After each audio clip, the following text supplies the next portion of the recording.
sepeli na fachi beton. Botombola maboko likolo bona.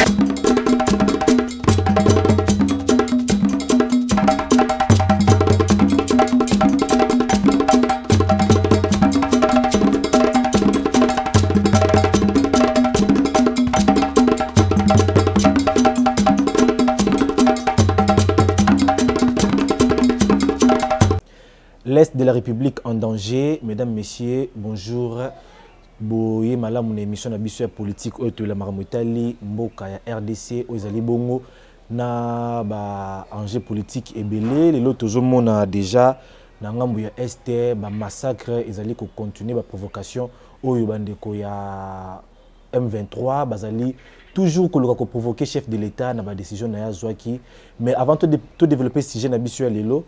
To kobandana na salutation na ko présenter na mwana mboka Kordotati ozali bongo invité du jour na biso ya mokolelo poto sala nae matali ko décortiquer ba actualité politique. Mwana mboka Kordotati, bonjour. Bonjour ndeko journaliste. To pesaka toujours botondi na ndengo invité ka biso to ya ko kabula makanisi na oyo etali mboka pe etali très cher parti na biso IDP Tshisekedi na plateau na yo. Lelo Zali Bissonio Souba Congolais aligné derrière le chef de l'État Félix Antoine Tshisekedi Tshilombo, Oya Zali l'émanation du très haut, l'homme, il y a relève, il y a défi, il y a émergence, il y a République démocratique du Congo.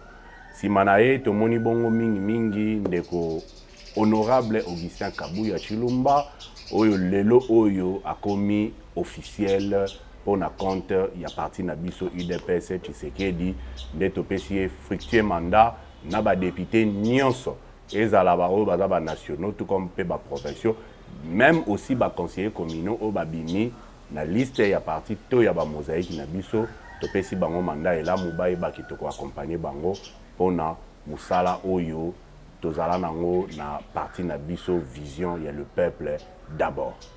Merci Cordon Tati. Tout aborder si je n'abisso de l'autre qu'on s'est focalisé beaucoup plus na bituma ozali na Est de la République. Tozali na moment où les Congolais bazana et comme une équipe na bango ils ont avancé sur le plan footballistique. Au tozomo na le Léopard a commis na demi-finale. Na esengo wana na concentration wana bande konabiso oyo bazali bongo o baza kombinga bande konabiso ba M23.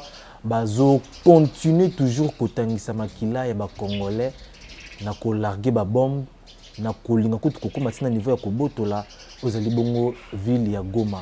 Est-ce qu'on peut tolérer ce genre de comportement na bande konabiso auto l'accès ki bango bonne volonté ya ko cesser les faits mais na ba angle nyonso bango ba limité. Déjà to pesi félicitations na ba joueur na biso ya Léopard oyo bazo pesa toujours honneur na mboka na biso. Na niveau où bakomi na demi-finale ya CAN na mboka Côte d'Ivoire. Par là na moni mutu oyo azosala administration ya ministère ya sport to moni CG Bodi Ilonga na simana ye to pesi pe mbote ebele na mboka Côte d'Ivoire esika bakei ko accompagner équipe nationale son assistant Dr Kumba to pesi bango mbote et puis to yebisi bango conditions de retour na République démocratique du Congo na Kinshasa ezali bongo coupe to yebi ke RDC kozwa coupe wana parce que 50 ans après to ko battre tout le monde wa kozala na chemin na biso pour que tozonga na coupe pour to yebi sa ki ba voisin ba surveiller fleuve to ko ya ko présenter bango coupe pour na esengo ya les deux Congo na biso. Alors pour na guerre o ezana est o ezali bongo bandeko M23 bazo continuer pour attaquer ma position et ma FARDC, pour attaquer ma village, pour attaquer ma ville. Toyoka ki mokonzi mboka alobaki que na eskamouche ya mukie a convoquer assemblée na Sénat en congrès pour que azwa kitus na bango pour déclarer guerre na Rwanda. Et je crois que c'est imminent. Maintenant, le Rwanda est déjà fragilisé. Il cherche maintenant un faux fuyant. Parce que côté Tanzanie a bloqué, côté Burundi a bloqué, a remis sur Koluka comme mati sa pression dans la République démocratique du Congo pour que à se victimiser. Mais à jouana ya victimisation ici le cas. Période où on a victimisation au peuple minoritaire Oh, Boena Boye, c'est le cas. Cette fois-ci, la République démocratique du Congo va frapper. Et je vous dis, il ne frappera pas le peuple rwandais parce qu'ils ne sont pas nos ennemis, mais il frappera le régime rwandais. Pour nous dire que la RDC n'est pas faible, mais plutôt la RDC avait voulu que la solution vienne par la voie diplomatique. Mais malheureusement, comme option c'est égalité ou les guerre, chef de l'État a s'impliquer pour rétablir paix dans STP dans l'ensemble de la République démocratique du Congo, n'a bisogno sous Congolais bien sûr. Chef de l'État a établir paix. Est-ce qu'il a établir paix en na manière il y a guerre parce que tu dis que guerre et créer une perte de vies humaines, et créer une perte il y a matériel, voire même la construction, et aux la retarder. Parce que la majorité des Congolais, pour ça, chef de l'État a une option guerre. Peut-être que président de la République a lancé guerre, ils ont peut-être bien kunaté parce que M23 a zali pe kosenga oyaye décision ezali ya que non gouvernement congolais ba ya mabango comme ça ba le kana option dialogue. Est-ce qu'ils allaient m'habiter que les option dialogue pour nous permettre d'éviter des dégâts matériels, des dégâts et des pertes de vies humaines dans le moment où tu communes. Plus de dialogue na ba oyo bazotangisa makila ba congolais. Ba perte déjà aussi au Sibir en les plus de 15 millions de morts na Congo. Tu continues à négocier na batuti wapi. Pour makile zotangara déjà chaque jour. Chaque jour on en a marre et assez. Yango moni mokonza mboka lobaki dialogue ezate. Dialogue ezate ba se retirer sans condition. Parce que bazolinga ko s'identifier comme ba congolais mais en réalité c'est pas le Congo. C'est le Rwanda, nous l'avons prouvé noir sur blanc que c'est le Rwanda qui nous agresse, qui nous attaque. Négociation ni to sana bango. Bango baza ba congolais te baza ba Rwandais, to sana bango négociation. On ne veut plus de ça. On ne veut plus de ça. Donc, c'est vrai que la guerre a toujours des effets collatéraux. Bisognon surtout dans un souci qu'avec la diplomatie, Ndenge Mokonza Mboka s'engagea qui na yango, bande ko na biso ya Rwanda ba comprendre que ce n'était pas le moment que l'Afrique to banda ko s'attaquer entre nous. Mais comme ils ne veulent pas comprendre, bon, on comprend que c'est un régime décadent. Il y a des sanguinaires, Paul Kagame, le lo oyo a commis ko Luka bafo fouillant, kolobake non, et tout ça, va congolais, ils entrent bango. Non, c'est faux. C'est faux parce qu'il avait signé l'accord de Luanda au nom du M23. Au nom du M23, c'est que les Congolais qui signé l'accord. Donc, bref, Mokonza Mboka a déterminé qu'il y a beaucoup de sapé durable. Et nous allons l'accompagner pour ça. Bande Monabi soit Est, nous compatissons, nous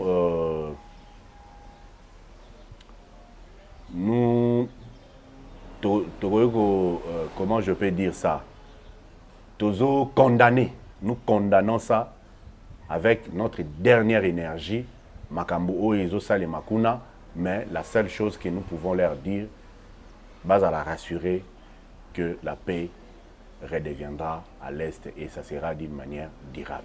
On a un moment où on aura déjà à perdre beaucoup de vies. On a déjà perdu plus de 15 millions. Et ça va se continuer toujours comme ça. Et ça va s'arrêter un jour. Parce que comme on a ma décision au chef de l'État à Zouaki, on dirait peut-être Azaki n'a pas ça kaka à Congolais va tirer attention à Malobanae comme ça il permettrait à Kota dans la vie il y a des mandats nae parce que tout le monde a déjà dans un moment campagne batunyo se basala kana pour ça va convaincre les électeurs na bango c'était pas peut-être option parce que déjà tout le monde a qui non ultimatum ba pesa ki ba délai ba pesa ki makamutu c'est non respecté. Bazo continuer parce que les locaux on a déjà M23 azo komatina niveau ya ko larguer ba bombe na Goma donc ça n'est déjà des trop.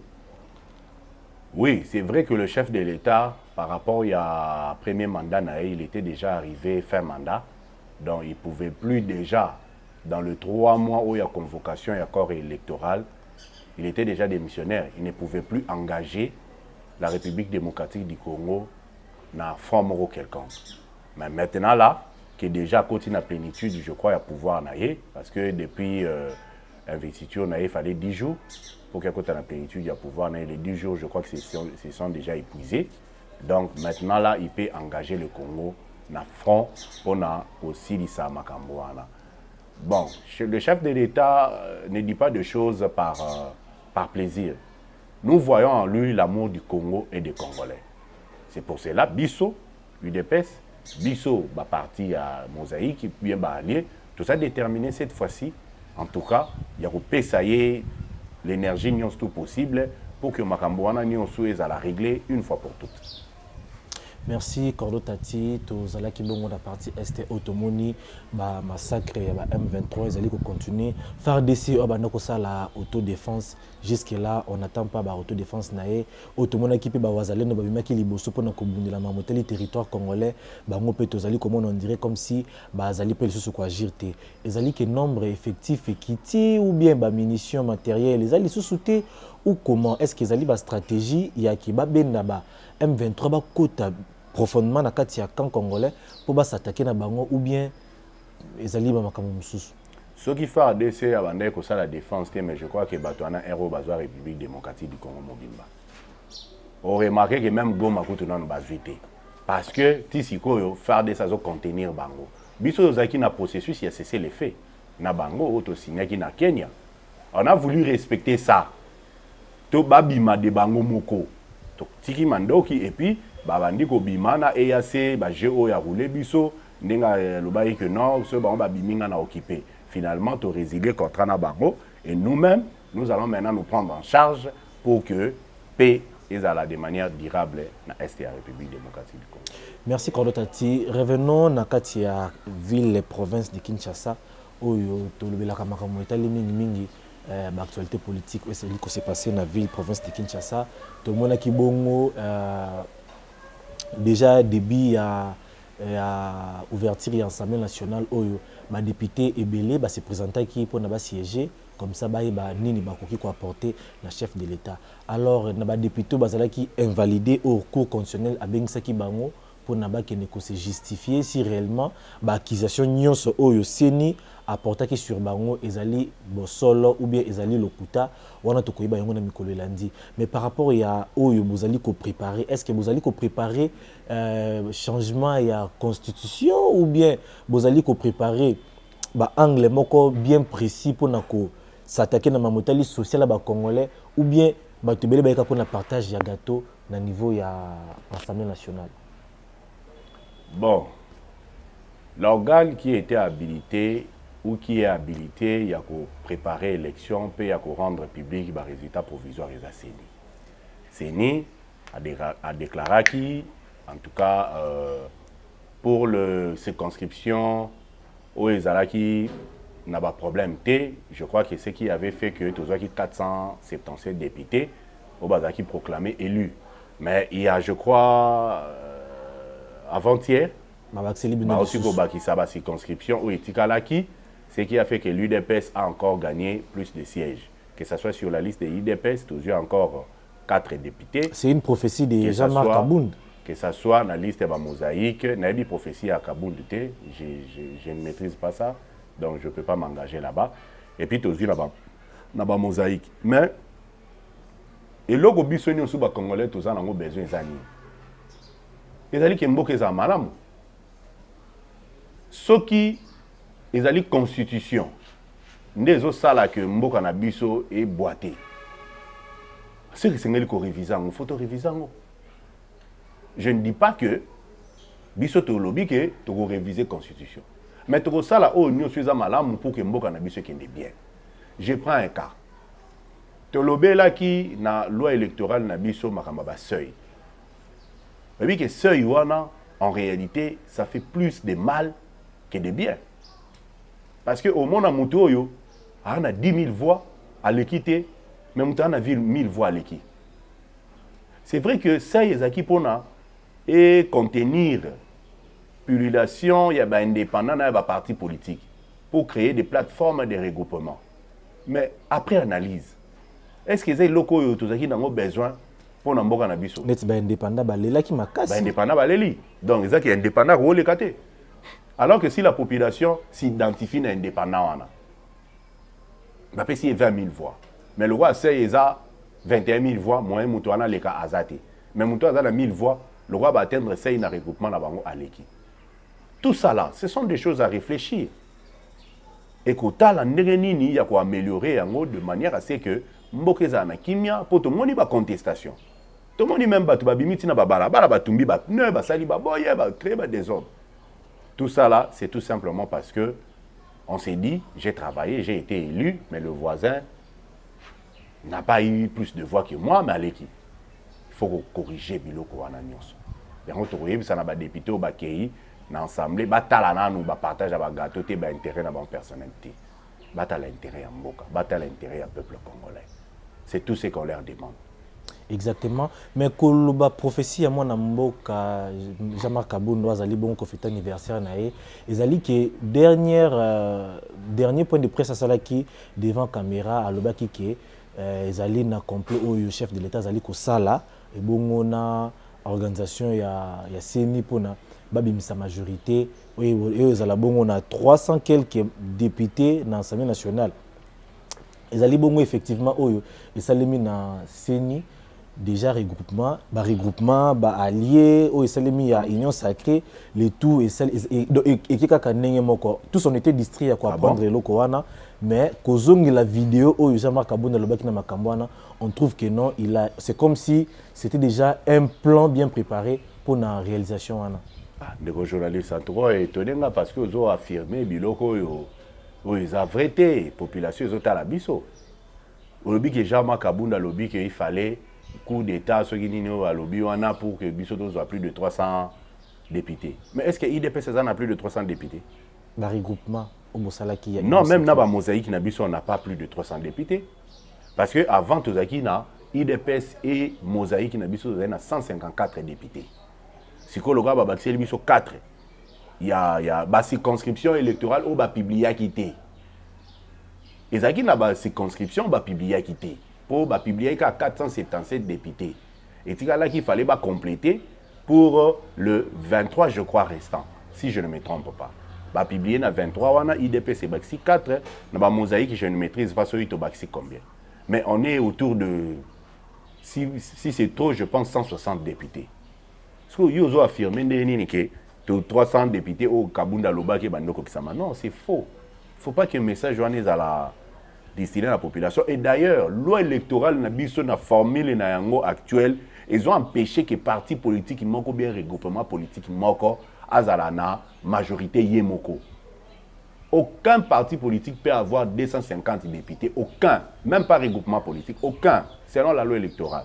Même si vous travaillez dur. Même à vous travaillez dur, vous avez 250 députés. Le babo qui est bino mo na élection. Ba parti monsieur ezate ba regroupement monsieur ezate. Ceux qui boké et belé ndenge to kenda ki awa na ba élection, ezaki ceux qui combien de partis politiques et regroupements, vous ne pouvez pas avoir la majorité vous-même. Je parle bien sur l'étendue de la République. La circonscription n'a pas cas exceptionnel, beaucoup en la majorité. Par exemple, la circonscription, il y a 2 sièges. Et que parti Moussoussou à atteindre seuité, beaucoup ont tous les 2 sièges. Beaucoup ont tous les 2 sièges. Mais sur l'étendue de la République, c'est impossible. Donc, au moment où Maramou de Kabundi ou Kabundi à Lobaki, il y a une formule. Il y a une formule. Il y a une médisance. Il y a une haine viscérale. Oh, Zaki nango contre Mokonzambo, chef de l'État, il y a un mémier bisiko azana. Pour accuser Moutabini Saraba mal bambonga kendana, mais sans preuve. Donc, bref, Ndekwana, il appartient au passé. Il appartient au passé, donc, Bissot toujours continuer dans Mokondi. Et pour avoir la majorité aujourd'hui, nous allons composer au sein de l'Union sacrée pour que Topé Samokondi, majorité, bien sûr, après nomination et informateur au Mokonzako nommé pour Akende pour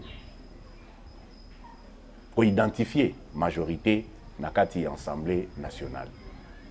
Alors comment on a l'issue mon amboka Franck Diongo oyo lobby dialogue entre pouvoir et opposition est tellement important, il faut atteindre un objectif ya kosala que non dialogue il y a opposition na majorité ba sangana ba solo là mais il y a aussi basé beaucoup plus sur la fraude électorale qui va battre la élection oyo pour ba mettre un peu comme ça la transition pour permettre ba ça les trains déjà en marche transition exacte pour nous partager le pouvoir dialogue et salema au sein de l'hémicycle. Nesika dialogue il faut salema. Ba député faut pas solo la kuna.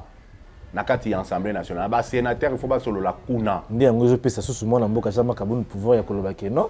Ezalaki déjà complot bien arrangé qu'il faut déjà ba regroupement, ba allié nyonso oza ya parti au pouvoir, bazalana ba député belé eza pona ba décision. Mais opposition pe ezalite. Eza pe nakati Assemblée. Mais vous êtes minoritaire beaucoup lobate. Non, mais qui les avait empêchés ba kene na ba élection. Par exemple, les idées, qui les avait empêchés? Bango moko non. D'ailleurs, président na bango, azaki aligné tes candidats député et candidat président de la République. Azaki aligné les candidats président de la République. Pourquoi boya ki batuna ba kende me mo ka s'aligner?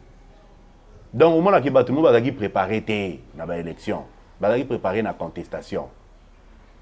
Ndeko wana otanga kombo na wana kabundu wa kabundu aza muto to demaskaki alingaki apanza parti na biso. Abanda ko jouer jeu ya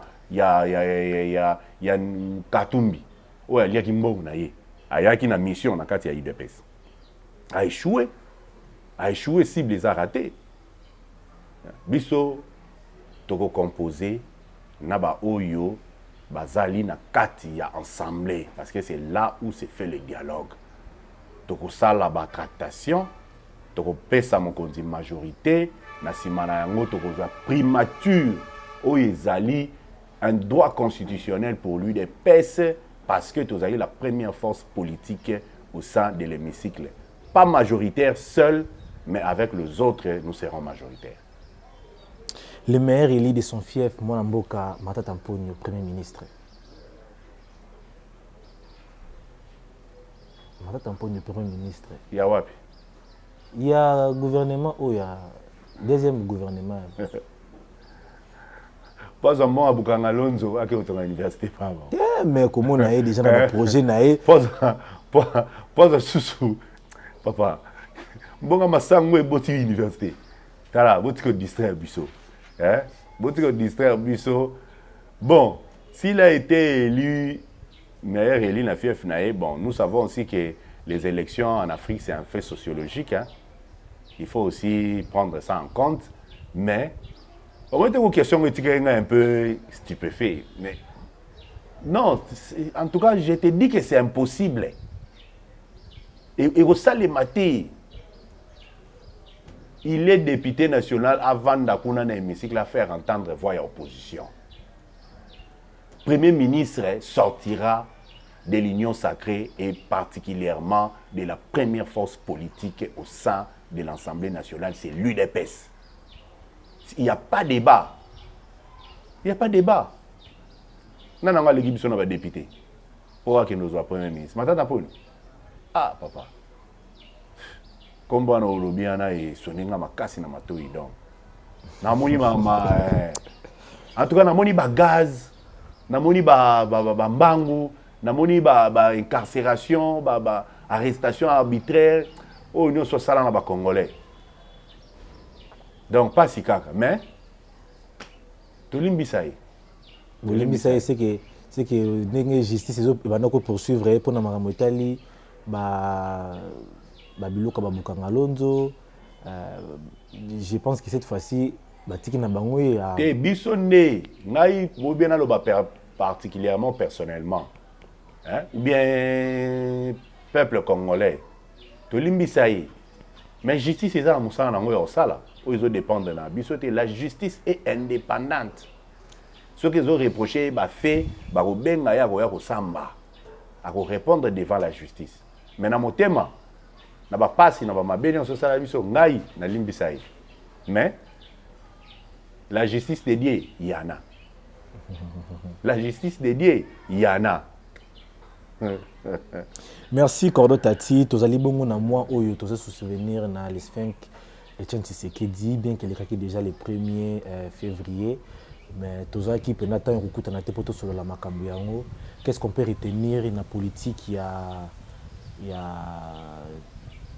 y a 5 Tshisekedi oyo atikaki biso bongo il y a déjà des années, quelques années déjà passées.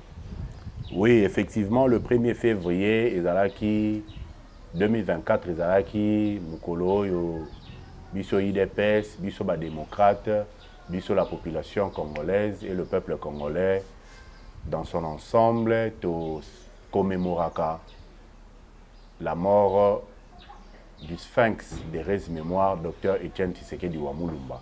Oyo bonga kokisi 7 ans na se ya mabele depuis atika biso.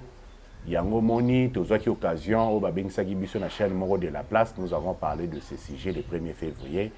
Yango topesi encouragement na chef de l'État, topesi encouragement na maman na biso, la maman de la nation, maman Marthe, où ils ont continué lit ya papa ensemble na biso, pe topesi bongo encouragement na base union sur ya UDPS et pe na peuple congolais dans son ensemble. Le Sphinx nous a laissé des valeurs. Et bien, valeur, on a toujours continué à imprimer en haut au sein de la population pour que réellement qu'il y ait l'instauration d'un état de droit et que la politique du peuple d'abord est bien implantée dans Mboka. Yango Moni, Telobipe Alam, de notre héros national, du visionnaire, où Yakumbi parti pendant 35 ans, il y a lutte pour que Simanango appelle ça na Monanae ou Yazali Bongo, l'émanation du très haut Félix Antoine Tshisekedi Tshilombo, l'élu, l'ange que Dieu a envoyé pour la visitation de la République démocratique du Congo.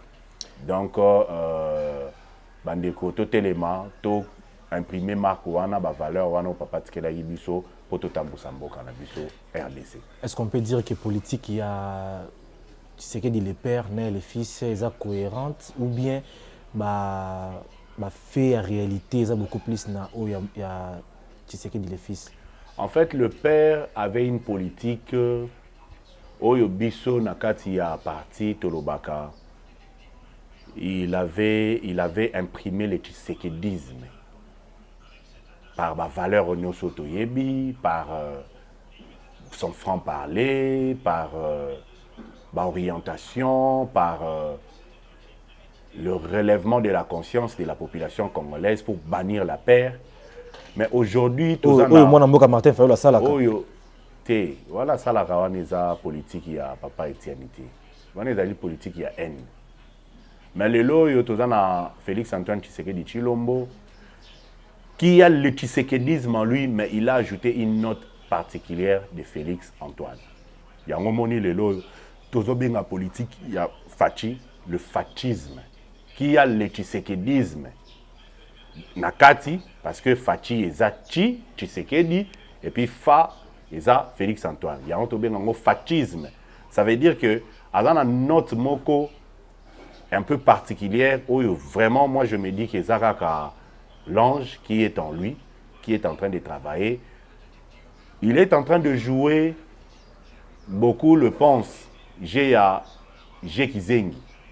Nous avons le rôle à Osala Boé, le rôle est à Dorba, mais vous soutenez pas à ça les locaux au bâtonnier sous Bamoni Sili. Donc, il n'est pas trop dans le radicalisme du père, mais quand il dit non, il ne change plus. Mais il laisse le temps de quelqu'un à se tuer dans sa propre turpitude. Nous en avons déjà. Nous avons que la motuté, nous avons constaté la politique oyo Félix Antoine Tshisekedi Tshilombo, président de la République, chef de l'État, zo sala. Yo moni zoba, ça yo bonzoa sala. Zoa sala. Nasuka na ngo yonde mutu. Tout le monde qui bongo na François Béat, tout le monde qui bongo na Vital Kamerhe. Yonde mutu romi boma yo moko. Omi boma yo moko. Tu vois? Donc c'est un peu une note particulière oyo Fachaza nango que moi j'apprécie. Tout le monde qui bongo na Vidi Etimanga, ezala batoyo, ba koisami bango moko na makambo na bango moko. Yo moko ka ande mutu makambo na yo moko ba turpitude na yo moko ndemte boma. Voilà. Ça c'est une stratégie.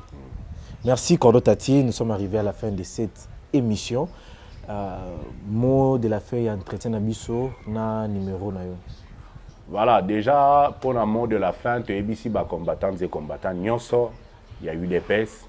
Article 4 et statut Nabiso Lobby, on adhère à l'IDPS par la cellule de sa résidence. Et puis on devient membre de l'IDPS quand on est identifié dans une cellule. Ce qui cellule T, ezali na organe mosusu te oyo ezali porte d'entrée officielle na kati ya parti tozonga na bacellule na biso ozala na structure nini ozali soki osidentifie na cellule te yebaki oza sympathisant de l'UDPS.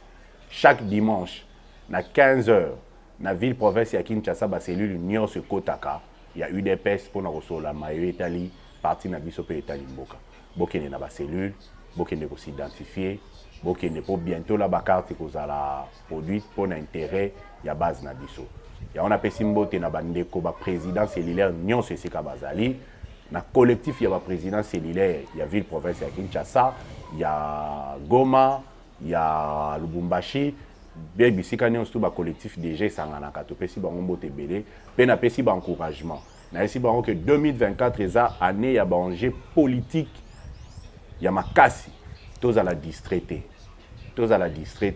to continuer musala oya koyise drapeau ya parti na biso très haut nde yango ekopesa biso place ya kozala na bisika ya ba décision pour que biso peut apporter touche na biso et j'espère que ba autorité à parti ba moni ba valeur ba moni ba combat oyo ezali na kati ya ba président cellulaire alors je pense que ba organiser la ba président cellulaire malamu pour que esika ya musala na biso oyo tosalaka na parti ezala pe transmis na niveau ya ba institution pour le devenir d'un Congo meilleur.